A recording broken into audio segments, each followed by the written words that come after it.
বাঙালিখানায় সবাইকে স্বাগত জানাই। আপনারা তো অনেকভাবে ডিম পোস্ত রান্না করে খেয়েছেন। একবার আমার মতন করে সহজ পদ্ধতিতে আপনিও শিখে নিতে পারবেন ছোট ছোট টিপস সহ। এতটাই সুস্বাদু খেতে, আপনি একবার রান্না করলে বারবার রান্না করবেন। মশলা বাটাবাটির কোনো ঝামেলা নেই, সম্পূর্ণ ঘরোয়া উপকরণ দিয়ে রান্নাটি করে নিতে পারবেন। আপনারা তো অনেকেই ডিম পোস্ত রান্না করতে জানেন, তবে আমি আজকে এখানে কিভাবে মশলা ছাড়া ডিম পোস্ত রান্না করলাম চলুন সেটা একবার দেখে নিয়ে যাক ভিডিওর মাধ্যমে।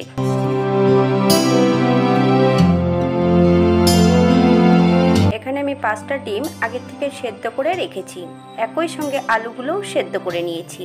আলু এবং ডিমগুলো বেশ ছোট ছোট টুকরো করে কেটে নিতে হবে, তবে আমি ডিমগুলোকে মাঝ বরাবর করে কেটে নেব আর আলুগুলোকে 4 টুকরো করে নেব। আপনারা আপনাদের পছন্দ মতন ডিম আলুগুলো কেটে নিতে পারেন। এই পর্যায়ে একটা ফ্রাই প্যানে 1 চামচ সাদা তেল অ্যাড করতে হবে। তেলটা গরম হওয়া পর্যন্ত অপেক্ষা করতে হবে।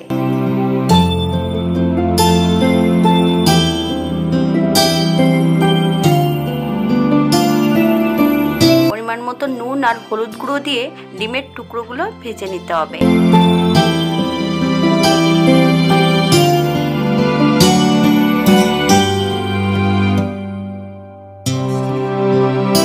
এই পর্যায়ে আমি এক এক করে ডিমগুলো অ্যাড করব।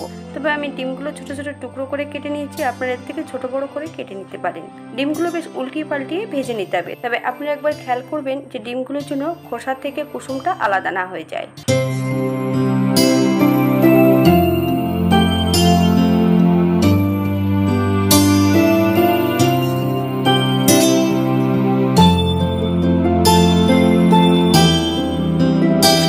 বাঙালি রান্না ঘরোয়া উপকরণ দিয়ে। আপনাদের যদি ভিডিওগুলি পছন্দ হয় তাহলে চ্যানেলটি সাবস্ক্রাইব করে দিয়ে পাশে থাকবেন, পাশে থাকা বেলটি বাজিয়ে দেবেন, নইলে নিত্য নতুন রান্নার নোটিফিকেশন পাবেন না।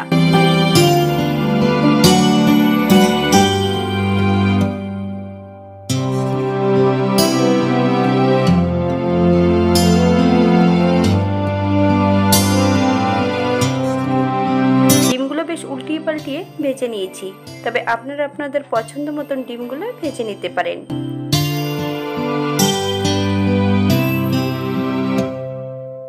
একই তেলে আমি আলুগুলো ভেজে নেব একটু নুন হলুদ দিয়ে। নুনটা আপনারা স্বাদ অনুসারে অ্যাড করবেন।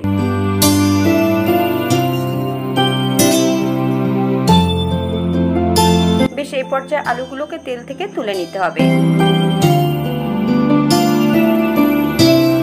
একই তেলের মধ্যে 3টে পেঁয়াজ বেশ মিহি করে কুচিয়ে নিয়েছি। সম্পূর্ণ পেঁয়াজটা অ্যাড করব। মিডিয়াম আঁচে 3 থেকে 4 মিনিটের মতন বেশ ভালো করে ভেজে নেব।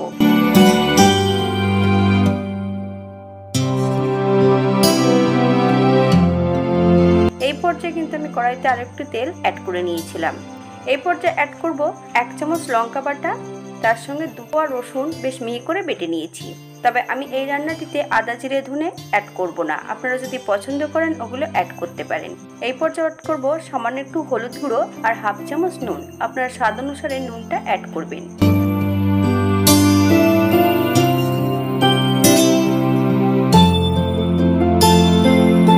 মশলা ধোয়া বাটি থেকে সামান্য একটু জল অ্যাড করব। মশলাটা বেশ ভালো করে কষিয়ে নিতে হবে, অথবা মশলা থেকে তেল যতক্ষণ ছাড়ছে না ততক্ষণ বেশ ভালো করে মশলাটা কষিয়ে নিতে হবে।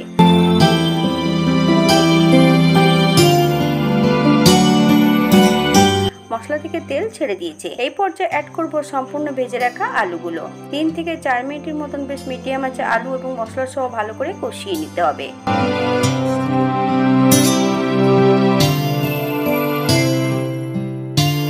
এই পর্যায়ে অ্যাড করব 1 চামচ চিনি। আপনারা যদি পছন্দ করেন তাহলে পরিমাণে বাড়িয়ে দিতে পারেন।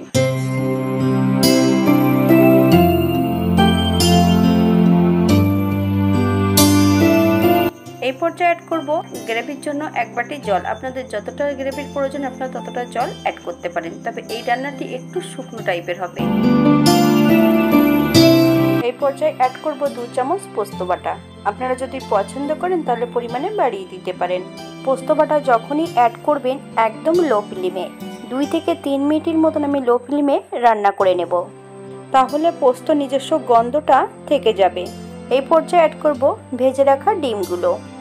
ডিমগুলো হালকা হাতে সেট করে দিতে হবে। 5 থেকে 7 মিনিটের জন্য ঢাকা দিয়ে রেখে দেব।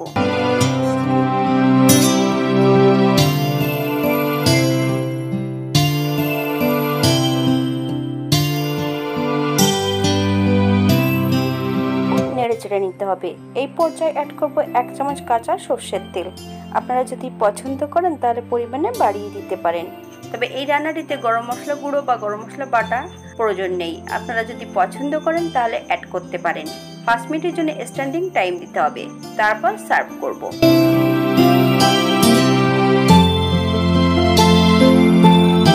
এটা দেখতে যেমন ভারী সুন্দর হয়েছে, এটা গরম ভাতে খেতে কিন্তু অসম্ভব ভালো।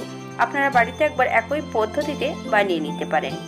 আজকে আমি রান্নাটা করেছিলাম সাদা তেলে, আপনারা চাইলে সরষের তেলেও রান্নাটা করে নিতে পারেন। খুব কম সময়ে আপনারা এই রান্নাটা তৈরি করে নিতে পারবেন। হাতে যদি সময় থাকে তাহলে একটা লাইক, কমেন্ট, শেয়ার করবেন। আজকের ভিডিওটি এই পর্যন্ত। সবাই সুস্থ থাকবেন, ভালো থাকবেন। অন্যদিন নতুন রেসিপি নিয়ে আপনাদের সামনে আবার আমি হাজির হব। নতুন ও পুরনো সকল বন্ধুদের অসংখ্য ধন্যবাদ ভিডিওটি দেখার জন্য।